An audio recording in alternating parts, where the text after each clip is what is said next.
So hello, everyone. I am Irene Fair, sex coach and expert on the female libido and female orgasm.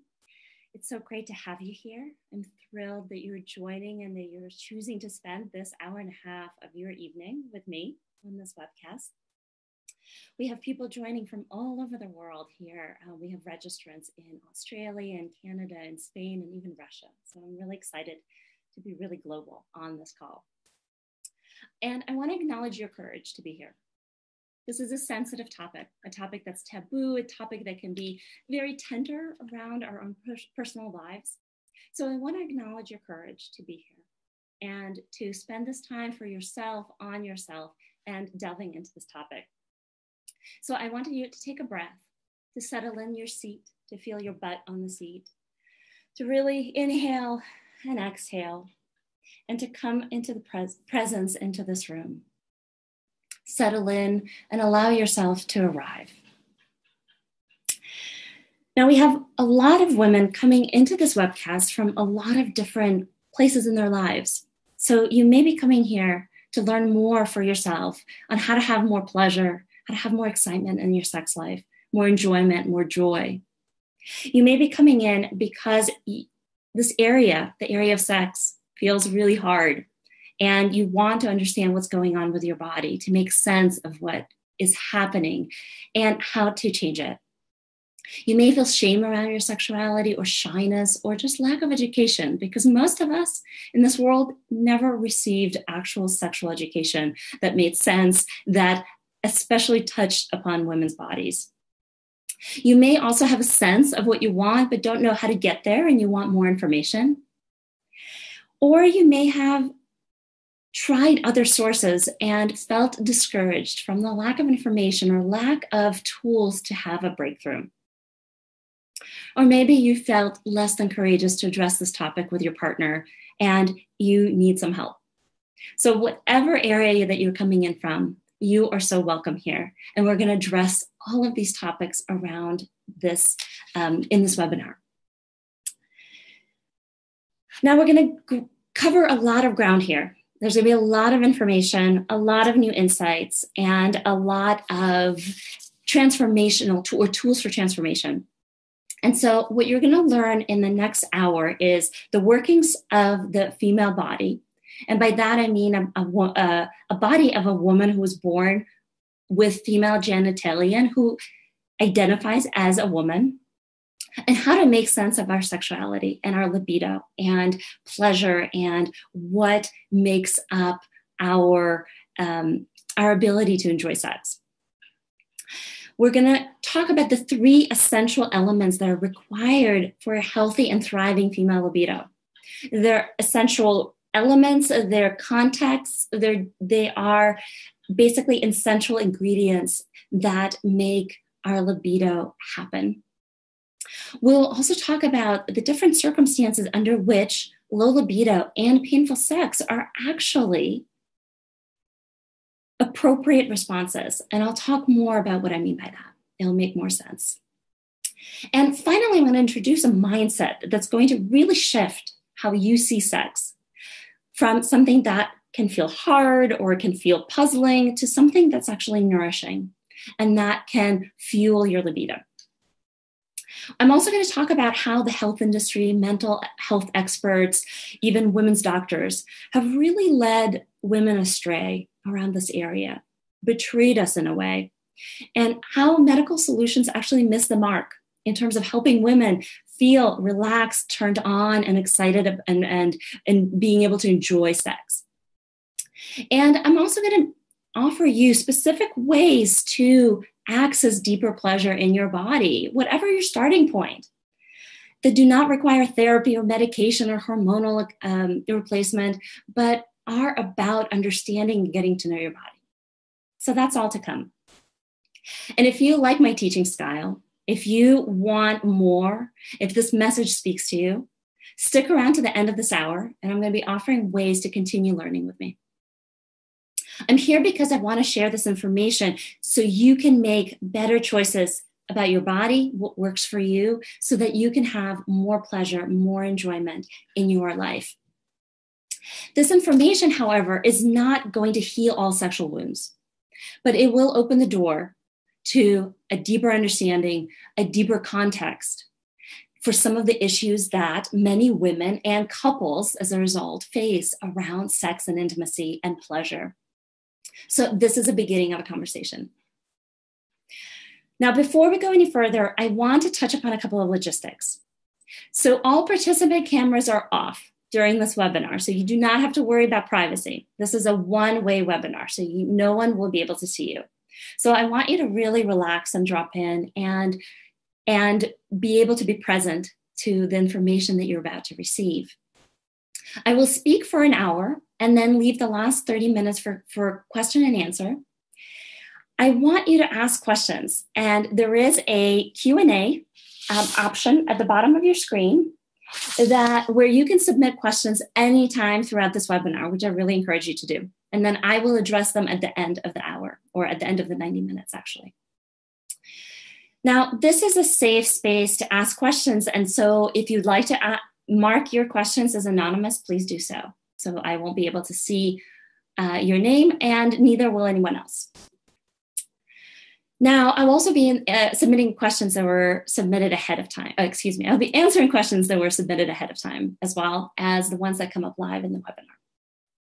You will also receive a recording at the end, so within the next 24 hours, depending how technology decides to cooperate.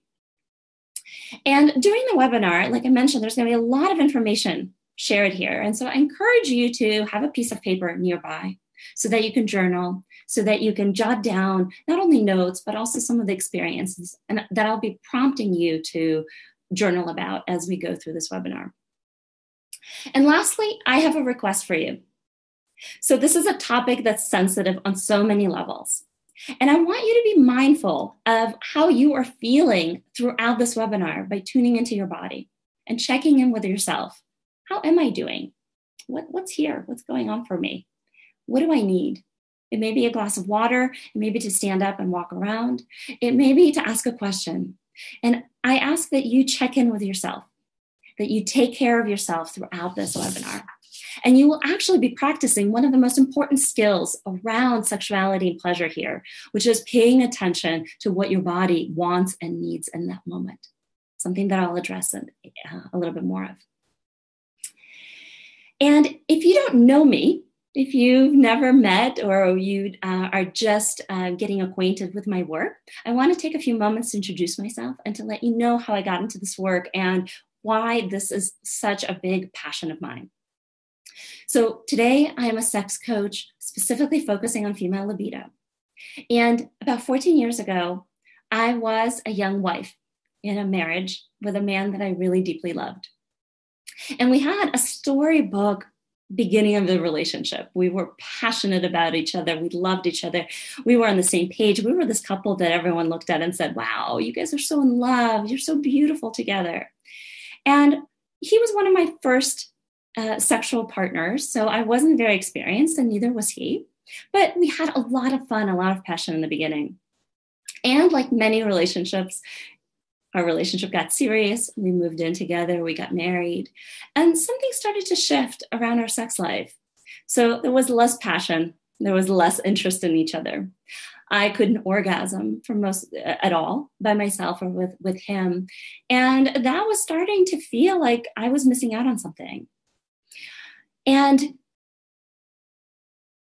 the sex started to change pretty quickly. So I started to lose my lubrication.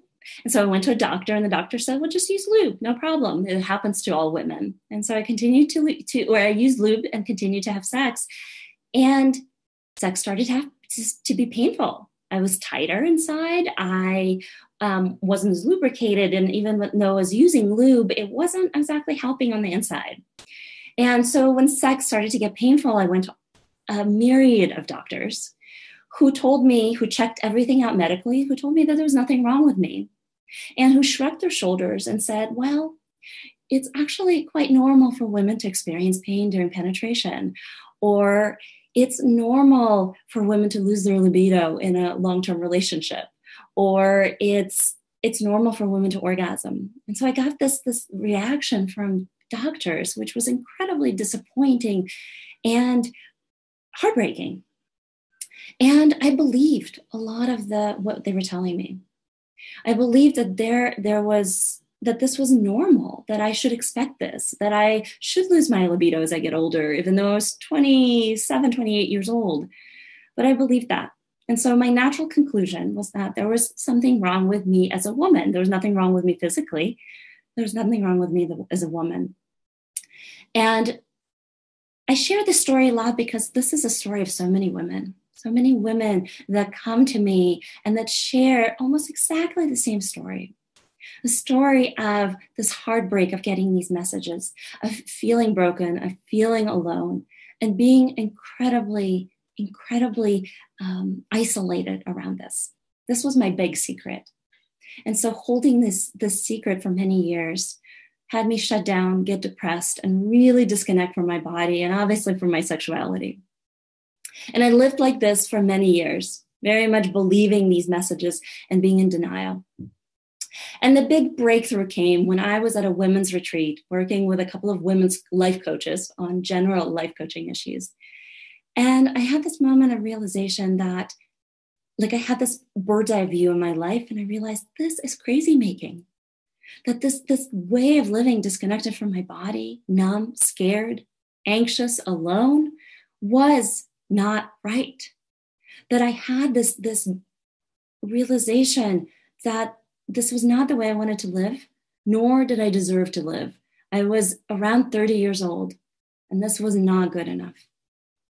And so in that moment, I decided to go on a journey, hungry for resolution, hungry for transformation, to find answers, and with a deep commitment to my pleasure, to find the pleasure that felt right for me, and to reclaim my sexuality and my desire.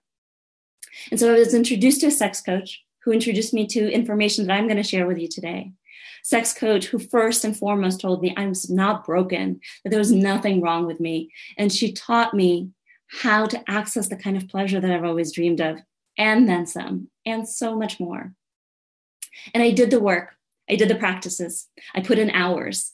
I looked at my mindset. I worked with my body. I did all these different things, and it worked.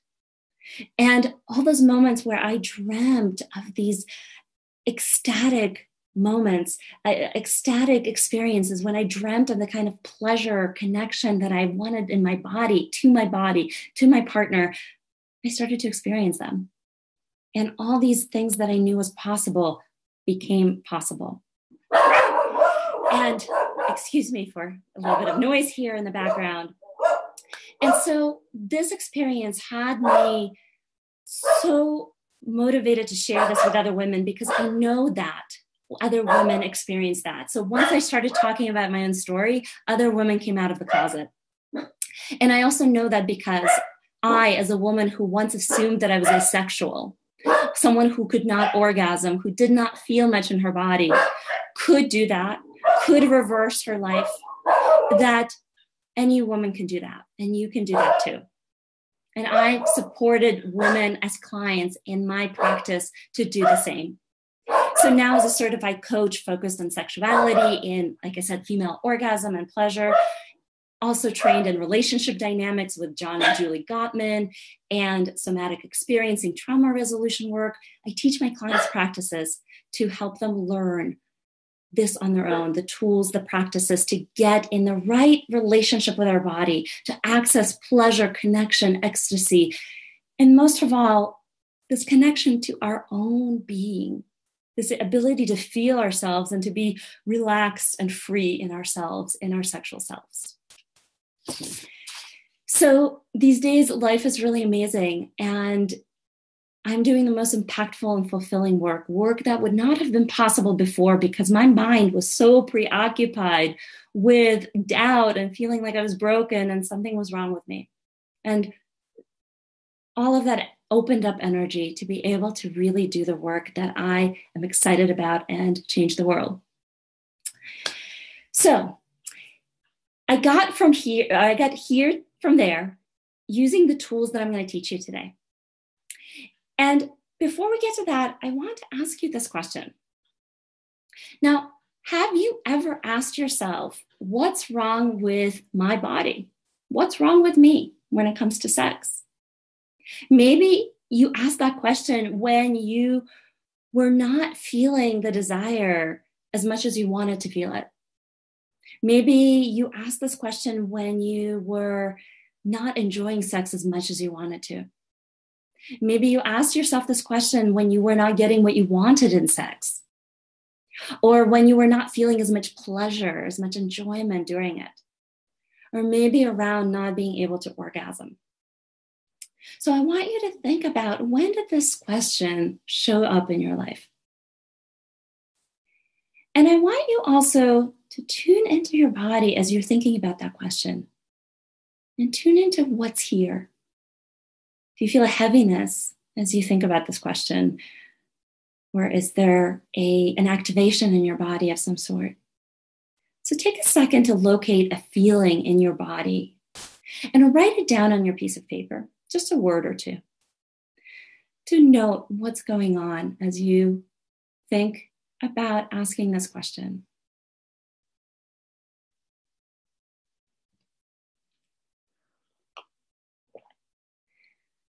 And now I want to ask you this question. Have you ever wondered where this question that we keep asking ourselves comes from? I mean, really, why do we have millions of women asking this question of what is wrong with us and our sexuality? When we think of the term libido, we think there's this universal libido, drive for sex. But this is actually not the case, at least not universally, and not between men and women. Most, if not all, theories around sex and sexuality and understanding of sex and sexuality came from men, male therapists such as Freud, research on men, so psychological, mental, medical research traditionally was done on men, and from the media, which has been created by men. The science of female sexuality is part of our holistic well-being, that is well-being that includes sexuality as a part of it, is really new. As a matter of fact, you are sitting and witnessing that happening because we have not actually thought of sexual wellness as part of women's holistic wellness until very recently. And we've thought about having sex that there's one way to do sex. And that has been heavily influenced by how men understand, view, and experience sex, how much we value male sexuality in our culture, and how we show it in the rest of society. After all, Freud said that women were inferior versions of men sexually. And that message has actually continue to stay in a lot of the sex education that we do, in how sex is portrayed. So when we think about our bodies being broken, they're broken compared to what? What if we let go of this idea that there's one kind of sexuality or sex drive or libido? What if we acknowledge essential differences between male and female sexuality, not to mention the various sexualities that exist, such as transgender? And how would things be different if we actually paid attention to some of these differences? So I'm going to put out this bold claim that by not really understanding and paying attention to the nuances of female sexuality, we're actually missing the biggest cause of women losing our libido in relationships and struggling with sex and perpetuating the problem of sexless relationships, are ones where women are not being able to enjoy sex, not being able to express themselves fully, or to connect to their partners. According to statistics, 1 in 3 relationships are sexless.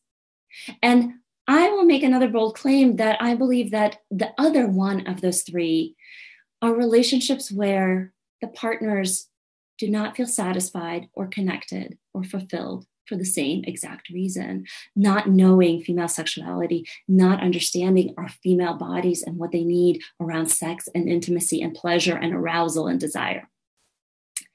And so this is what we're going to talk about today. This is the first piece. And so I want to introduce you first step that I believe is incredibly important in shifting how we see things. And that is this mindset that you are not broken. That because we think of sexuality and sex drive and libido in masculine terms, the natural conclusion is that something is wrong with us when we are not acting like men.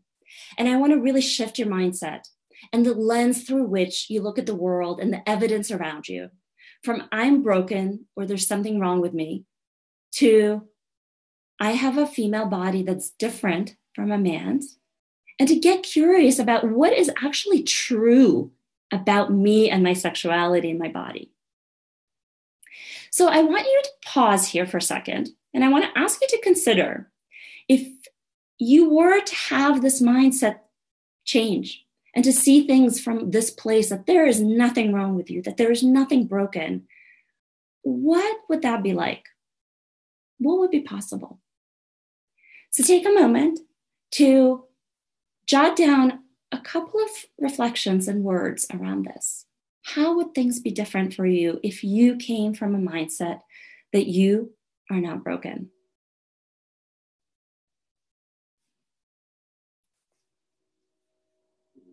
And how successful would you be in finding what works for you if you knew that?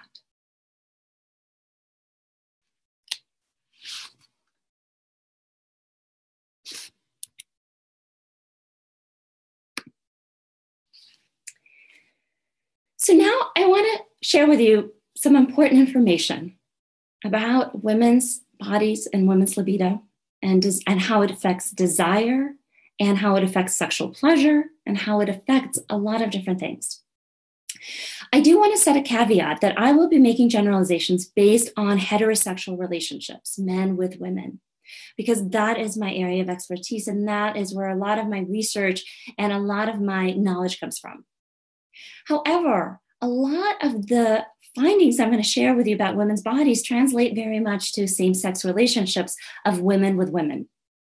So I ask you to take what's useful, what applies to you, and leave the rest, knowing that it will apply to some other people and that none of us are all the same and that there's no one approach that works. Now, when we think about sexual desire, we think of this scenario. It just appears. It pops up. Like we are sitting at lunch or walking down the street and a thought about our partner pops up, or we see a sexy body on the street or on a billboard, and sexual desire pops in and we think, ooh, I would love some sex. This is actually what's called spontaneous desire. And Emily Nagoski, in her book, Come As You Are, details how this works. It works for about 75% of men and about 15% of women, this spontaneous desire that pops up. But some people find that they begin to want sex only after pleasurable things are already happening. And this is what's called responsive desire. So spontaneous desire, you have desire first, which precedes pleasure, because once you have the desire, you go out seeking pleasure. Responsive desire is the reverse, where pleasurable things have to happen in order for sexual desire to get turned on. And this is how most women experience sexual desire. So the next question is, if women's desire is responsive, what is it responding to? It is responding to pleasure, to pleasurable context, to pleasurable stimulation, to sexy things, to feeling good in our bodies. That has to happen first before we have that urge of, ooh, I want to have sex. Now, so I will equate pleasure to pleasurable stimulation. And so what kind of stimulation is there? So there's the obvious one. So there's touch, physical stimulation, touching, kissing, petting, close contact, holding hands. But there's also a lot of different pleasurable contexts which are not so obvious. So one is emotional stimulation, meaning feeling like your partner meets you, like they see you, they hear you, they value you.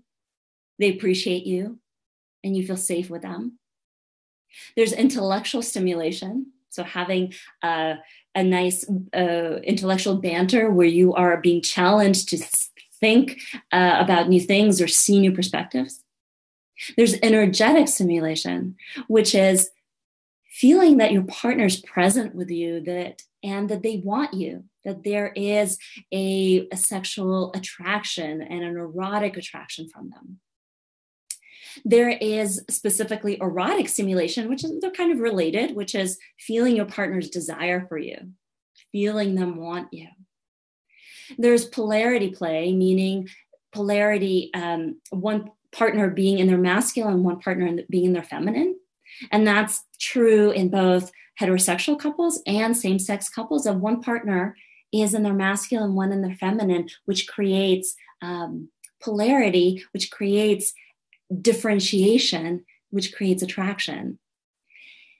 There's also just plain fun play. So lightness and laughter and feeling free.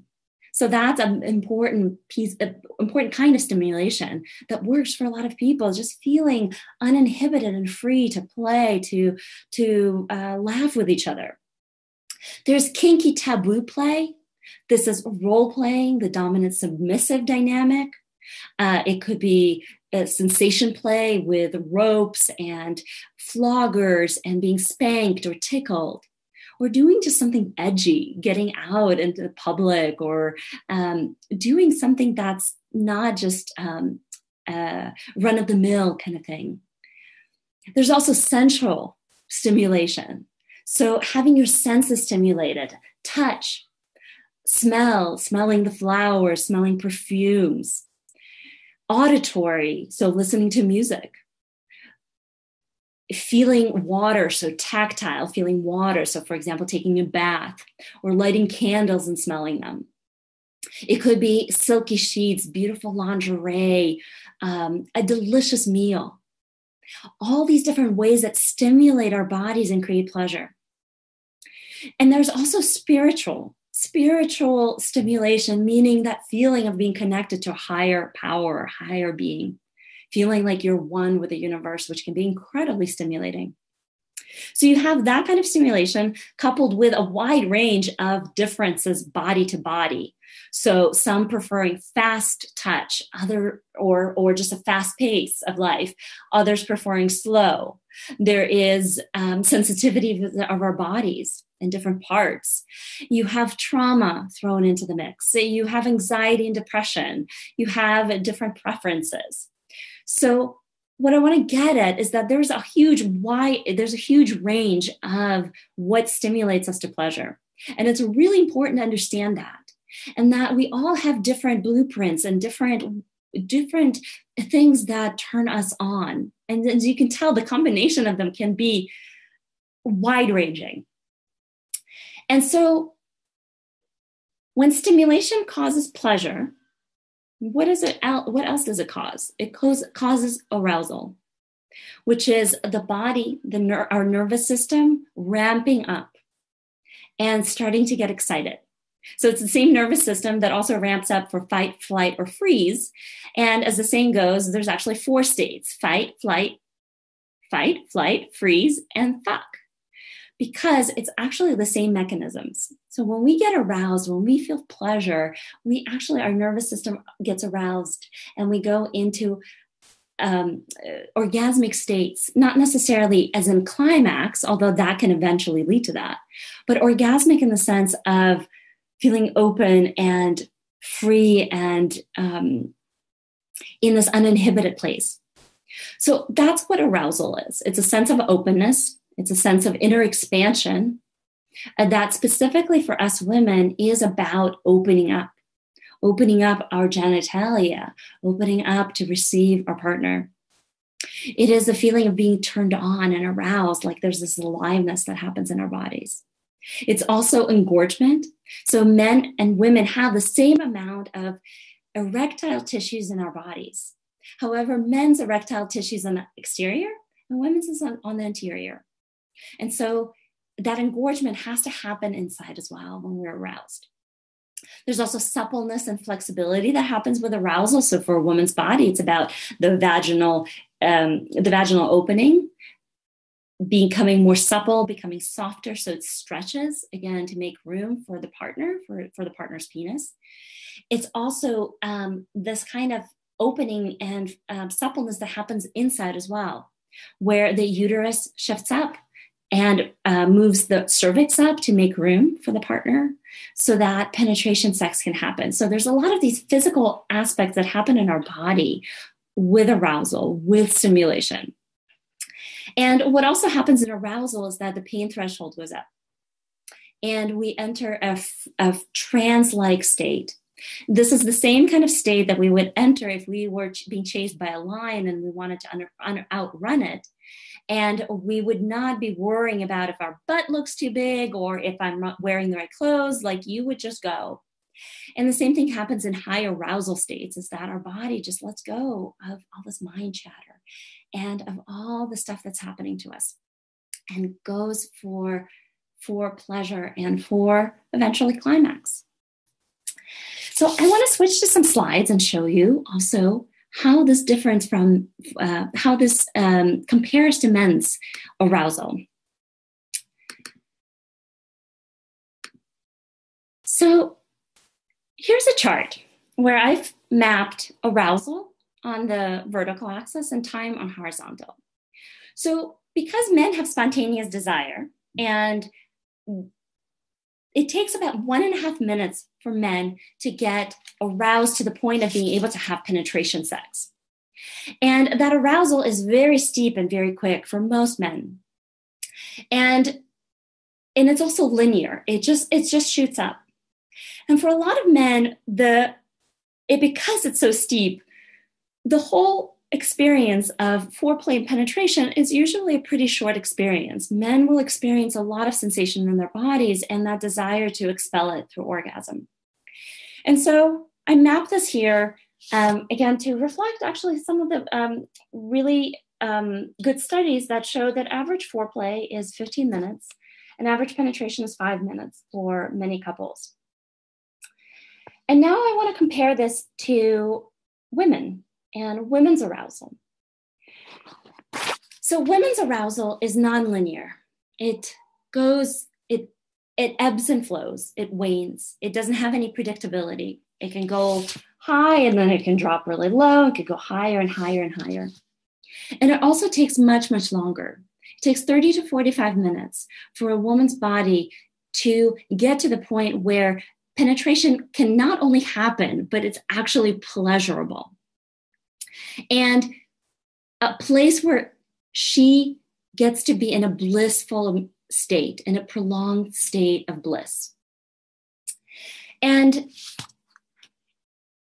I estimate that most women have sex here in this area, which I call the area of diminishing returns. And here's what happens. When our bodies are not very aroused and we're meeting our partner who is much faster than we are, we're having sex when the body is just not ready. It's just not opened up. It's not, like I said, it's not engorged. It's not supple. It's not ready to receive our partner.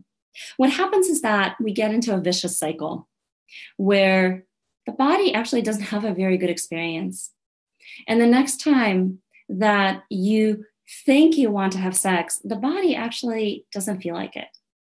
And that's because our bodies are wired to respond to pleasure. They're wired to respond or to evoke sexual desire in response to pleasure that feels really good. Now, there's a different area in this graph where you actually get generative results. And that is the area at the top, where the body is really aroused. And when you have penetration sex, as well as oral sex, and I'll explain in a moment why, you actually have a virtuous cycle where the body is so filled up with pleasure, so turned on that it wants to have sex. And the next time you think you want to have sex, the body enthusiastically says yes. And so here, sexual desire is generative. The more pleasure you have, the more you feel good in your body, the more your body is going to want more. And pleasure is key. Pleasure is what creates this graph for women. And what I want to say here too is that the body's natural response to sex at low desire, the sex at low arousal, is to actually shut down sexual desire. The body will not want more of what hasn't been pleasurable, something that actually may hurt you. So if the tissue is not supple, if there is some lubrication, but not enough to really fully lubricate the whole area, or it may be even painful or uncomfortable, the body is incredibly smart and it's not going to want more of it. In many ways, our system is created in such a way that it protects us from having something that is not pleasurable. And when I say pleasurable, it can look different ways. So arousal for women does not have to look like this curve. Maybe this is the curve yesterday, and this is the curve today, and this is the curve 2 hours ago. That something that's also very important to understand about women's arousal is that it's unpredictable and it doesn't follow any rhyme or logic. And there may be spots that do activate you, but overall, it's a very flowing, very spontaneous process. So I talked about arousal and I talked about stimulation, but that's not everything that you need in order to fuel your sex drive. The next important key is relaxation. So we cannot get aroused if we're not relaxed, because if we're not relaxed, we are actually already aroused in some kind of fight, flight, or freeze situation. And we cannot actually get more aroused if we are in arousal state. And our nervous system travels in a wave. There is arousal and there's relaxation, the sympathetic nervous system and parasympathetic nervous system. And our libido is more active. Our desire for sex is more present when we are relaxed, when we're in a state of being able to breathe, of spaciousness, of feeling like we have energy. And this is the vacation sex phenomenon that most people see in their lives, in their experience. When they're on vacation, when they're relaxed, that they have more desire. They actually have more space energetically to connect with their partners. So I'm talking about relaxation. I'm talking specifically being able to relax, breathe, have your muscles relax.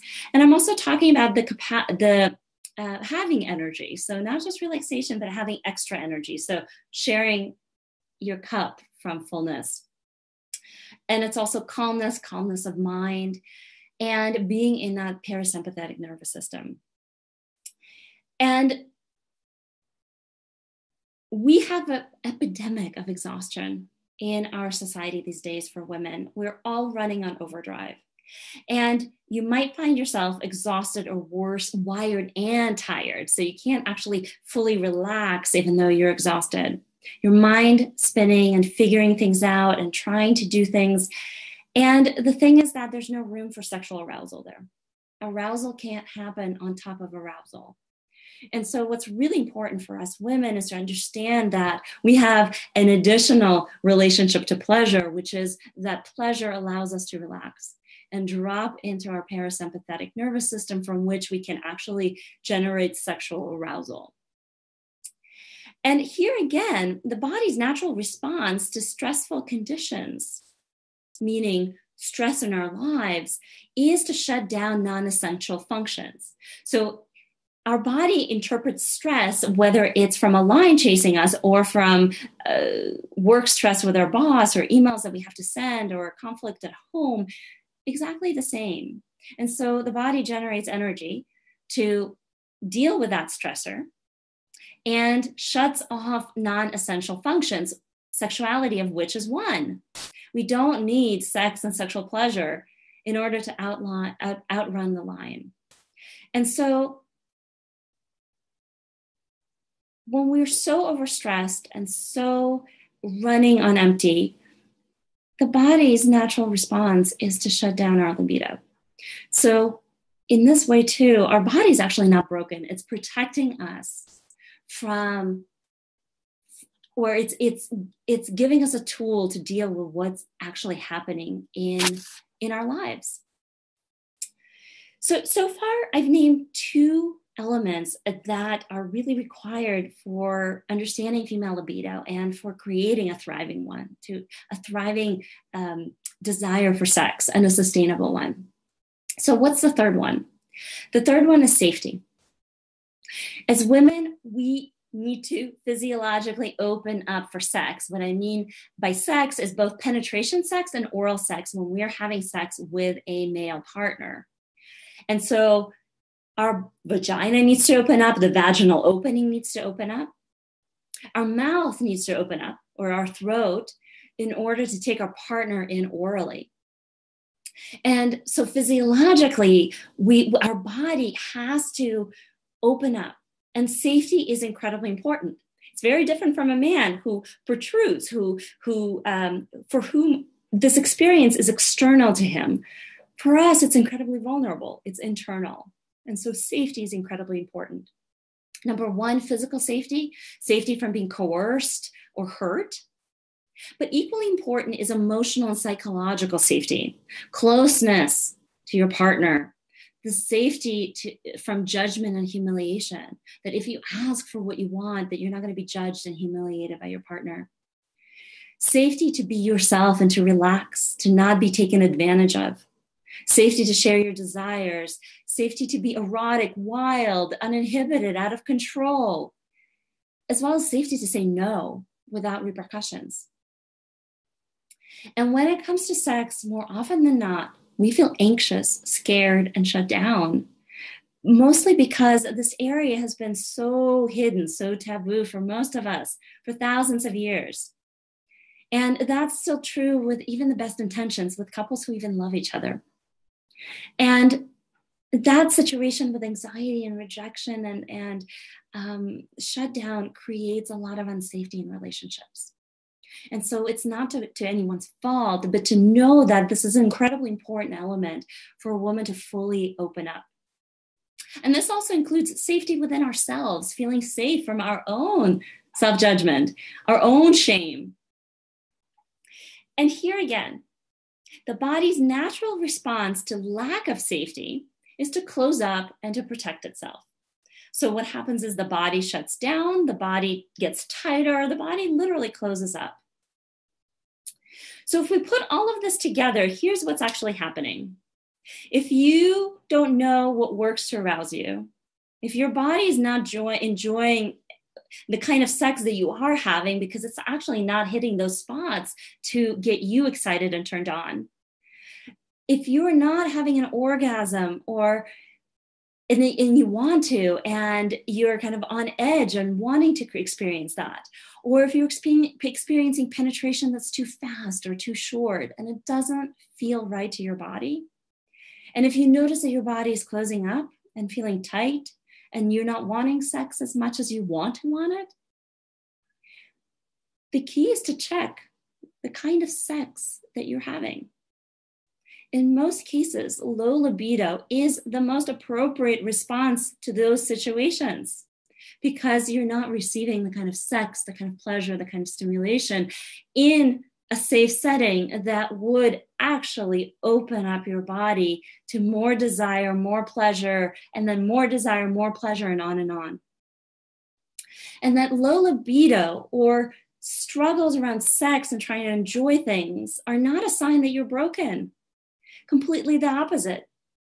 It's a sign that your body is actually responding completely appropriately to the situation.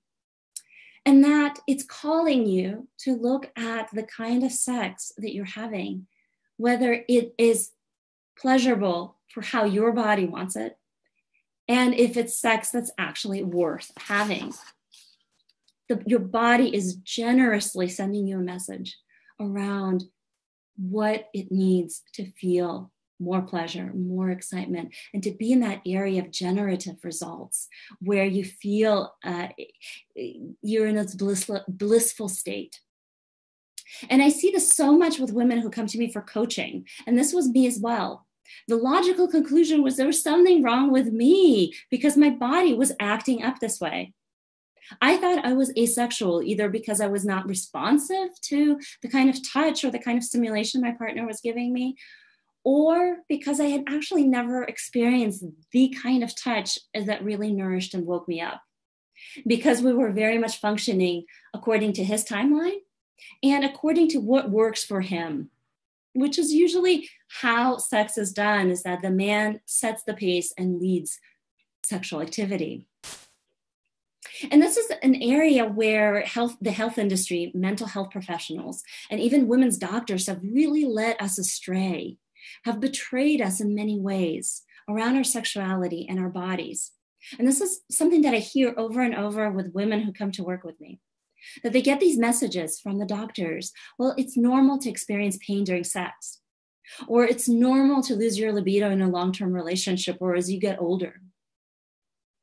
Or they will give us advice such as, well, just use lube, not understanding that lube is not a substitute for arousal. It enables penetration, but it does nothing for our actual arousal. We'll also get a lot of messages such as, well, masturbate more often in order to wake up your libido, which works for some, but not all. And I'll talk a little bit more about that. Or we get a lot of this advice of go on a date night, spend some time with your husband, have a glass of wine, which actually does not address any of the underlying anxiety between partners, the confusion, the not knowing what to do, and the missed advances, the missed cues between partners that are taken personally, and that snowball into a lot of conflict between couples.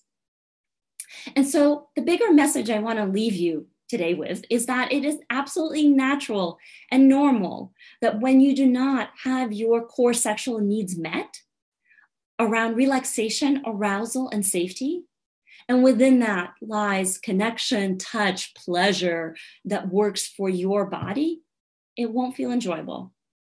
And you will not want more sex. It is natural and normal to have that response because your body is actually protecting you from doing something that doesn't work for you. And so again, I want to make this clear that there is nothing wrong with you. And that you've been set up by the dominant culture that's designed by, modeled on men's sexuality, and that does not work for women's bodies. And it isn't your fault or the fault of your body that you might experience pain during sex or experience this lack of desire. And then there's also nothing wrong with you if your body changed postpartum or post-menopause. That is normal. Our hormones change, our bodies change. That magic recipe that also changes all the time. But the magic recipe of arousal, of what arouses you, that worked when you were 20 won't work when you're 40 and won't work when you're 60. That it shifts and it flows and our bodies shift. And that's the beauty of female sexuality, is that it changes. And so does male sexuality, by the way. And it's not to say that it's somehow inferior or different in a bad way. But the more we can accept that there's natural changes, the more we can actually learn about what works for us and what works for us in that moment, not just like some logical way of what works for us, but to tap into our body and to figure out what works for us in this moment. What do I want right now? And so for that, there has to be another mindset shift, which is becoming your own research scientist. So here's the thing. We have way too much noise around what sex is and how it should be and how pleasure looks and how arousal looks for women and men and all that stuff. And We have a lot of messages from gynecologists and doctors that spread misinformation. And so if you're confused or lost, that's normal. If you've tried a lot of these Band-Aid solutions from Cosmo-style articles to, again, listening to some of the supposedly legitimate advice from trusted sources like our doctors, if you've tried these Band-Aid solutions and failed and then you felt hopeless, that is the correct response to that solution, because these things do not work. And what works is becoming your own research scientist and starting to figure out, what does your body want, and becoming an expert on your body, becoming an expert on what feels good to you, what arousal feels good, the timing of it, the placement, all these things. Noticing what your body wants, what it feels, what it loves, what it gets off on, what it gets turned off on. And so what I want you to do is to be your own researcher and explore your body, not through your head, but actually through your body, by starting to listen to the cues that it gives you, not the cues from your partner, not the cues from society and all these things, but to start to listen to what's here. Do your own research by increasing awareness of what's actually happening in your body, not just sexually, but in this moment, across the board. This is an essential skill, not only for moving out of low libido, but this is an essential skill for forever knowing how to know what you want and how to enjoy sexual pleasure. It is the best and only way of finding sex that works for you. Learning to know what works for you, for your body, and listening to those responses. So this requires exploring it, understanding your own anatomy, exploring with your partner the different kinds of touch. Does this kind of touch feel different than this kind of touch, than this kind of touch? All over your body. Does a certain kind of penetration and speed feel different inside of you? I do not believe, and I see evidence around of this in my practice, that you can fully discover what you want in sex solely by yourself. That sexual energy, sexual connection is created with another person. And how we respond to it informs how our body responds to it and what happens. And so that requires us experimenting this with our partners. And when one of my one-on-one clients, her name is Ellen, when she was stuck trying to figure out what she wanted, she went into her head, just like most of us do, trying to figure out what she wants. And so she tried harder and harder and harder to figure it out, getting stuck more and more and getting actually more and more anxious, which had her pull away from her husband and avoid him actually at all costs, meaning she actually worked ridiculous hours, took on every project that had her travel across the world so that she wouldn't have to confront this vicious cycle that had her stuck in her head trying to figure things out. And she was spending a ton of energy around this because she had created a life to avoid actually looking at what her body wanted, and that took a ton of energy. So I trained Ellen to listen to her body signals, little signals, such as how her feet felt and how she was able to rewire her patterns from thinking about what she wanted to feeling it. She enrolled her husband into research experiments, exploring her body, playful experiments that were around touch and connection. And they would take several hours over a weekend, almost every weekend, to play, to touch each other in different ways, to explore. And over time, she rewired that pattern to feel more relaxed and to start feeling those cues in her body.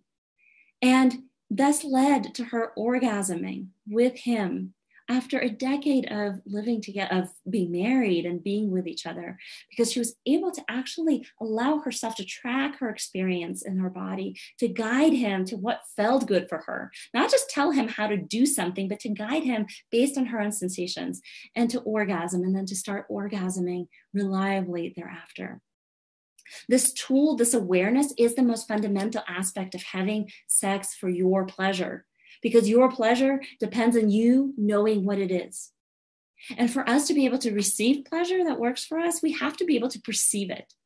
And we have to be able to guide our partners by saying, could you go a little bit to the left or faster, slower to get there? And here's the other thing about this point, which is that your body knows. Your body knows what it wants. Your body knows what's right for you.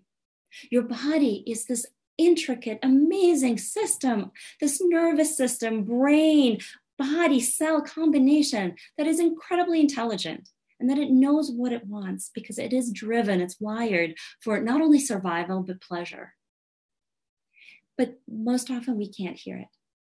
We can't hear it because we have a lot of blocks around listening to our bodies and about just pleasure in general, our deservability of pleasure.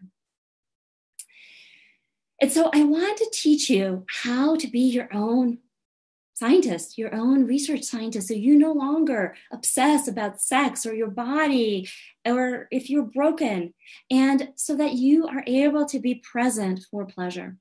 I want you to experience incredible joy and pleasure in your body that comes from actually being in your body, and the kind of freedom that's there when you feel that aliveness and that you feel yourself in that experience. And for that, I need you to commit to your pleasure. That is the third step in creating sex that works for you. Committing to your pleasure. And pleasure, like everything else, takes commitment. Have you ever tried anything without committing to it? Like saving money without committing to putting actual money aside or changing your spending habits? Have you ever committed to playing a sport without actually dedicating time to playing that sport every day? Unless you're committed to your own pleasure, you can just wish and hope that things will change. And that's not an effective strategy. If anything, we in this modern world as women have committed to a vow of poverty when it comes to pleasure. We have a mindset that when we have served others, we are fully exhausted and run down, then we've proved our worth and then we deserve pleasure. But like I said, that doesn't actually work for our bodies. Our bodies are smart when they tell us, hey, don't do this. This is rubbish. And so when you commit to pleasure, what that looks like is that you're committed to making it happen no matter what. And so if plan A falls through, you go to plan B, plan C plus plan X, Y, and Z until you get what you need. That's commitment. If you're committed to orgasm and your partner can't do it, you take out the toys. You do what it takes. You make it happen. You put a stake in the ground that says, I'm going to have a pleasurable sex life. And you have to be that committed. Because otherwise, life is going to pull you in all these different ways. Partners are going to pull you in different ways. And there's always going to be reasons why we cannot commit. And we get so creative finding those reasons not to commit because fear does that. It's driven by fear. So we don't commit to our pleasure because we don't know how to get it. Maybe our current partner can't meet us. So our mind decides that we can't commit to our pleasure because it's not in our foreseeable future. We don't see a way forward, so we don't commit. Or we don't commit because we're scared of the unknown and we end up prioritizing other ththings. I have a client who went so far as get a master's degree, which took her 3 years, just to avoid doing this work, just to avoid committing to this work. And after 3 years of stuffing all of this and being incredibly miserable and putting off her pleasure and actually depleting herself by doing this work that she wanted, but not exactly, she reached out again and she realized what she had done. Her fear was so much greater than her commitment. Because commitments are scary and they are the only way. We're not talking about committing to perfection or even a specific result, but committing to the journey, staying on that journey to getting the pleasure that you want. So for this moment, I want you to really quickly reflect on what is it to commit to your pleasure? And what if you actually got what you committed to? What if actually the thing that you wanted came true? Would it be exhilarating, exciting, or scary? This question has a lot of information around how we are able to commit to this work. So take a moment to jot down some words that come up when you think about what if you did get what you committed to?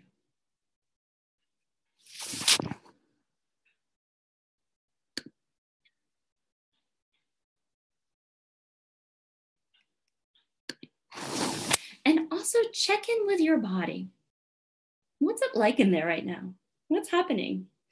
Is your body relaxed and is your heartbeat down, or is your heartbeat up and pounding?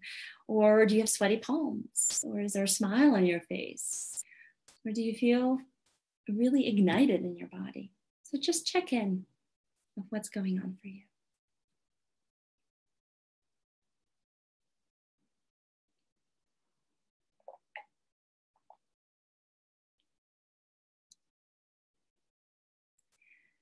And if you're ready to commit, if you're ready to commit to your pleasure, to understanding your body so you can tap into more of what's possible for you, I want to tell you about a live online group program that I have coming up next week, starting May 30th.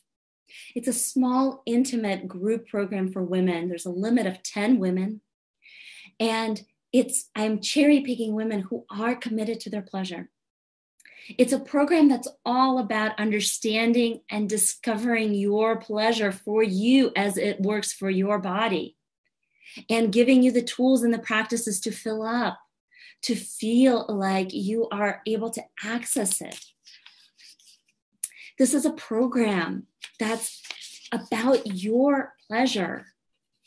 And I'm going to teach you how to be your own research scientist and investigate your body and understand it with yourself and with your partner. I teach you about female pleasure anatomy, all the things that are going on inside. There's so much more that meets the eye.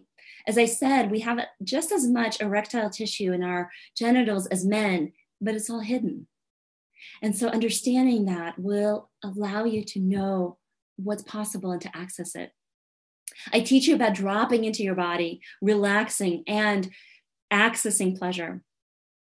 I cover the masculine, feminine polarities and dynamics that create sexual attraction and how to amplify it so you feel more attracted to your partner and that it's more fun sexually to be with them. And we talked a lot about relationship dynamics and what you can do with your partner to play with them and to get them on board with your pleasure. So this program, I'm going to share the screen again. So this program is called Pleasure-Based Sex Ed for Women, How to Have Sex for Your Pleasure. And it starts next Wednesday, May 30th, for 10 sessions over 11 weeks because we skip over July 4th, which is a Wednesday.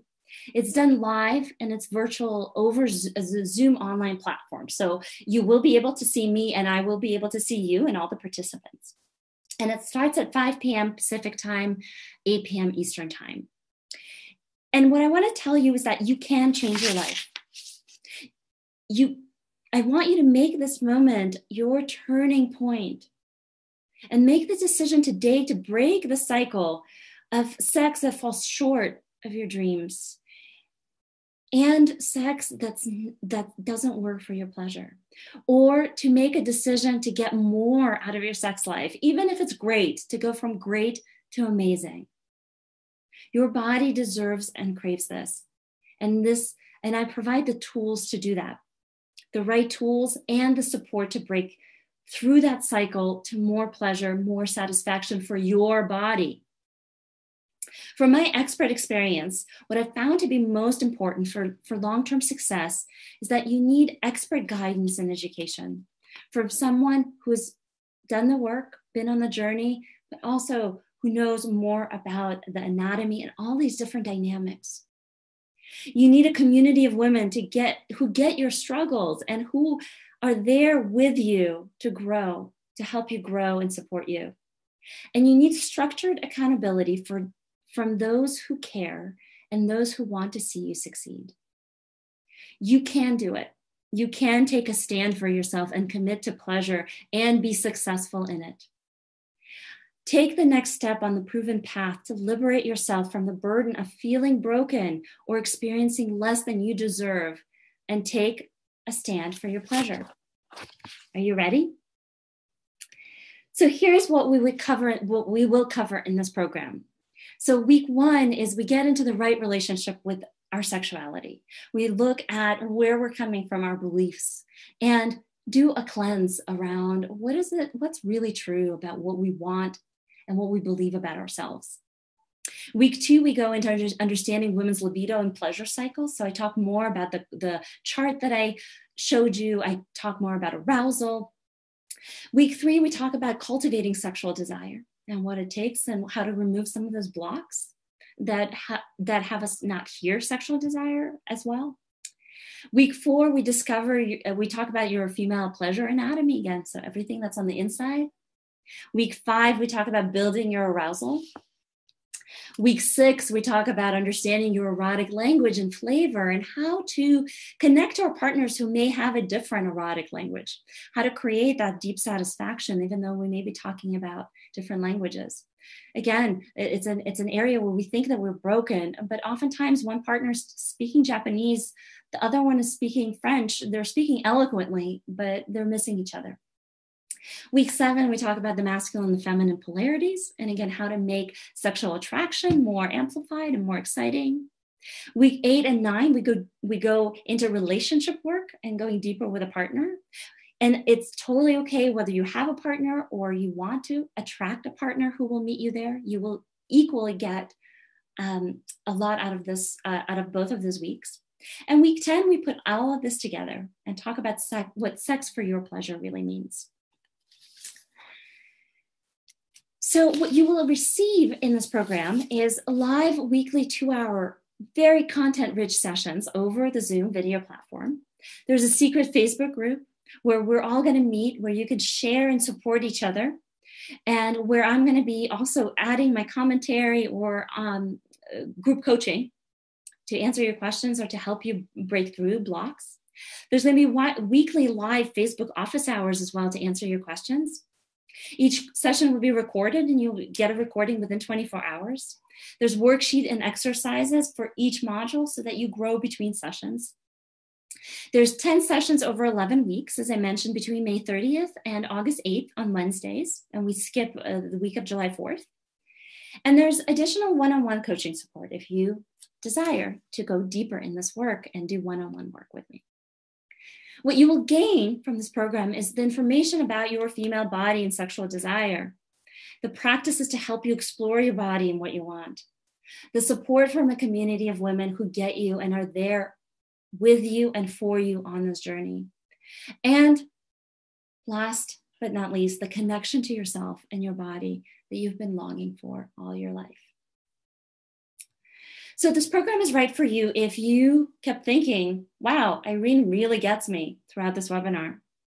If you're ready to break the cycle of feeling broken or sorry for yourself and to commit to your pleasure. And if you want more feeling in your body, more pleasure in your sex, even if your sex life is already great. This program is not right for you if your sexual pleasure is not a priority for you right now. It's also not the right fit if you experience serious sexual trauma in the past and need therapy or need one-on-one attention. And if that is the case, I encourage you to reach out for one-on-one attention for me, or I can guide you to someone who can offer that. And this program is not right for you if you're not able to commit time to doing this work between sessions and creating deep, lasting change. So if you would like to sign up for this program, I am offering a special offer today. So the early bird price has passed. It was May 5th. But because you attended this webinar, I'm offering you the early bird pricing of $598 for this 10-week program. The next steps to get enrolled Actually, here's some testimonials from this last program, which just wrapped up yesterday, and the changes that women have seen in those. And the next steps is to reply to the email that's going to be in your inbox, or email me at irene@irenefair.com to set up a 30-minute connection call with me, where I will answer any questions you have and get you enrolled in the program.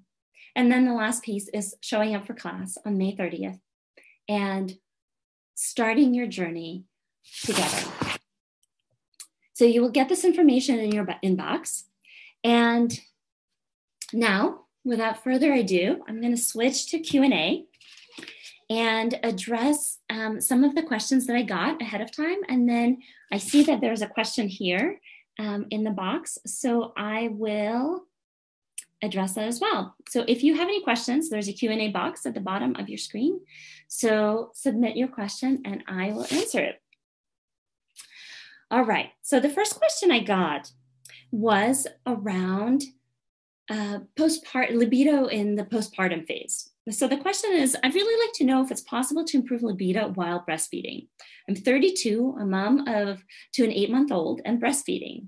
I feel like my body has changed so drastically and I find it difficult to enjoy my body. On top of that, my libido is gone and I really want to have sex, intimacy with my husband, but I'm just not feeling it. So what you're describing here is incredibly common.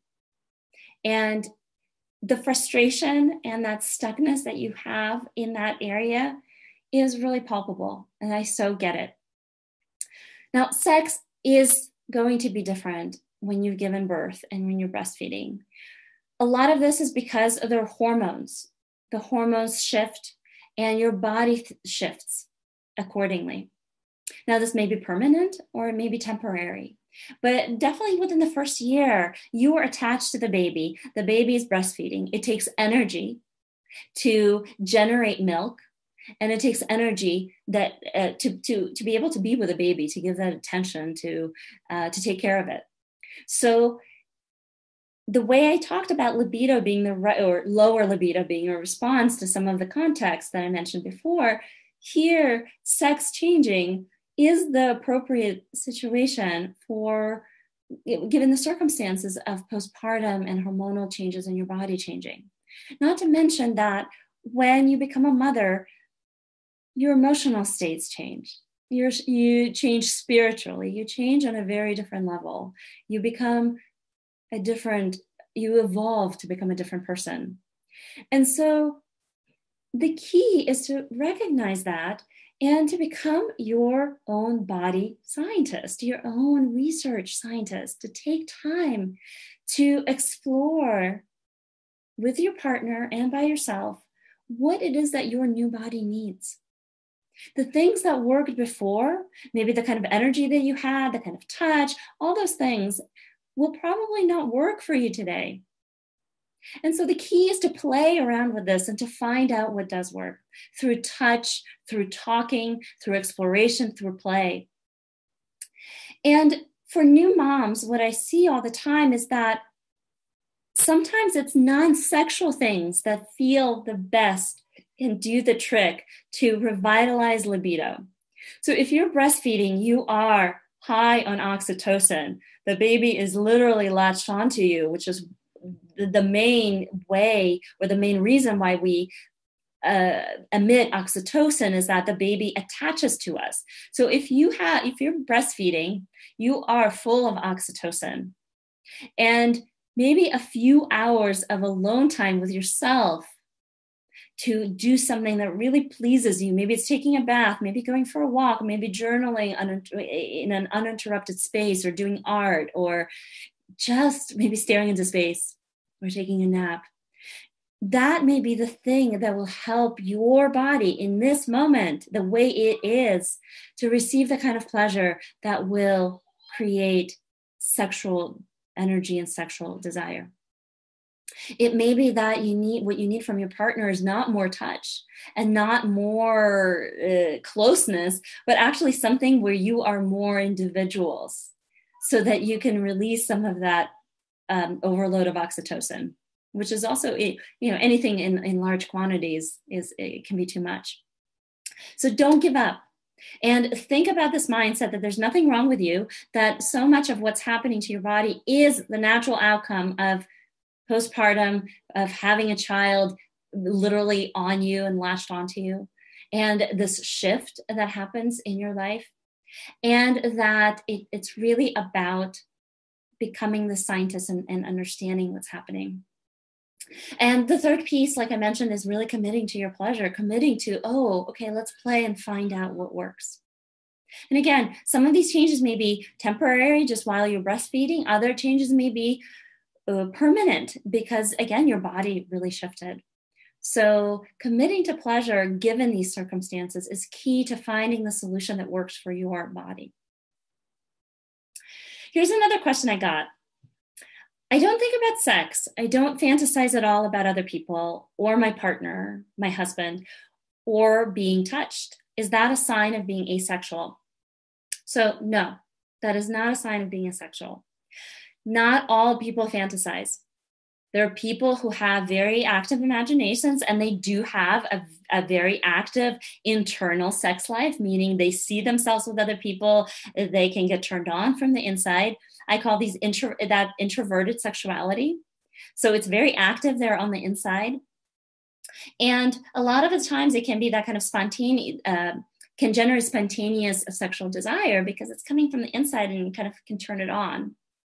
There's also extroverted sexuality, where you need attention and touch from your partner in a specific way that awakens your sexual energy.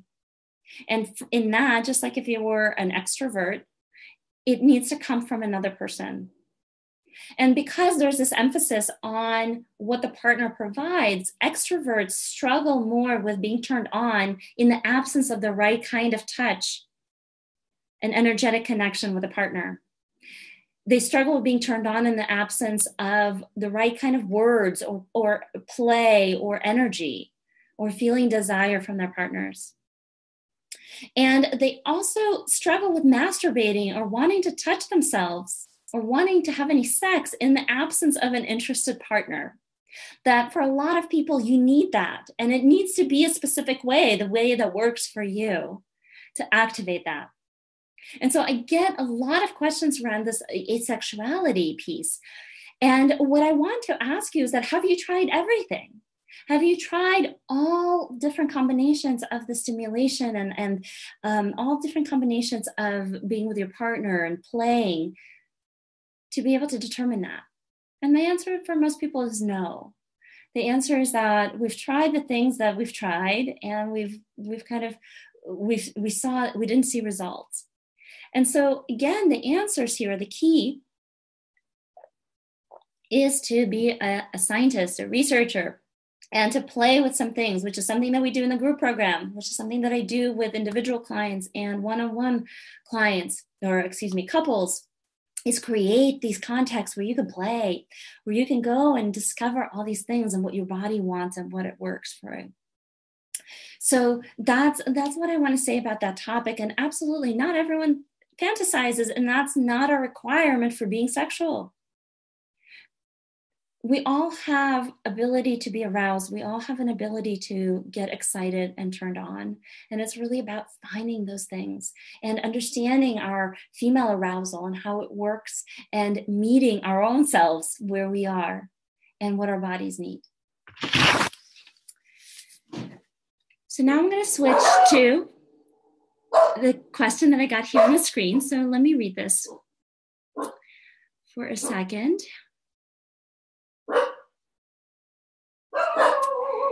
So we have Julia mentioned, so fantastic presentation, Irene. So grateful for you. Thank you. What are your thoughts about using sex toys, vibrators, and dildos to begin to more deeply explore listening to my body? I know some people think vibrators desensitize the clitoris. I've had mixed success with toys, more success solo and less success with my boyfriend. That's a great question.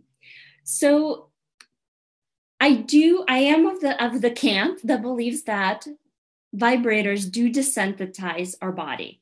So a vibrator moves at a much faster clip than a human finger, a human touch, a human penis. And so what it does is that it does wire our body to respond a certain way. We do get pleasure out of it, and it creates a cocktail of chemicals, endorphins, and all these feel-good chemicals that then wire our body to want more of that. And so for a lot of women, they end up getting acclimated or accustomed to using vibrators and then have a hard time being able to experience that kind of pleasure with a human being. Now, I'm totally in support of exploring that and seeing that, but also as you do that exploration, to mix up both. So using a vibrator, but also learning how to pleasure yourself with your finger, or helping your partner pleasure you with his finger or his touch, or her finger or tongue, and allowing the brain to know both ways, the vibrator path and the human finger path, so that you actually have a much wider spectrum of things that are available to you. This way, you don't get stuck in a rut where only the vibrator works. And generally, all different toys are wonderful for exploration and finding out what works for you, and finding out how your body responds. And with toys especially, so with dildos or with butt plugs and all these different things, that you can play with them on your own and understand how your body responds to slower versus faster touch, or deeper, shallower penetration. So you can do a lot of things. But again, the key here is to make sure that you have both paths available, that you don't get stuck in a rut in this one path. So that's I think I answered most of the question. And yes, and just to circle back, that yes, vibrators do desensitize the clitoris. Again, the movement is so fast and so it can be very powerful, that our clitoris is incredibly sensitive. It has a hood to protect it from extra stimulation, just like a man's penis has foreskin to protect it. And so it's doing that because it is very sensitive. So you want to be careful, and you want to learn how to receive pleasure at lower speeds, rather than increasing the speed, increasing the pleasure to get more out of that. Because when you increase speed and increase pleasure, you actually desensitize the clitoris, and you do get diminishing returns. If you slow it down, slowing it down you can infinitely slow down and have more pleasure, because you can go deeper and deeper as you slow down, and you feel more, and you have more sensitivity, and you develop that. So I will check if there's any more questions on the call here. And if there's nothing coming in the next moment or so, I'm going to wrap up and thank you for being here on this call. I really want your questions. So if you have other questions based on what you heard today, or if you have any questions about the program, I invite you to email me at irene@irenefair.com. And I will send out an email with the recording as soon as I get that downloaded, and with the link to the program. I really encourage you to join me, to join a group of amazing women who are committed to their pleasure, committed to understanding their bodies, and committed to supporting each other, in a circle of women, supporting each of us and all of us to have the most pleasure in our lives. So thank you again for joining, and I will see you soon.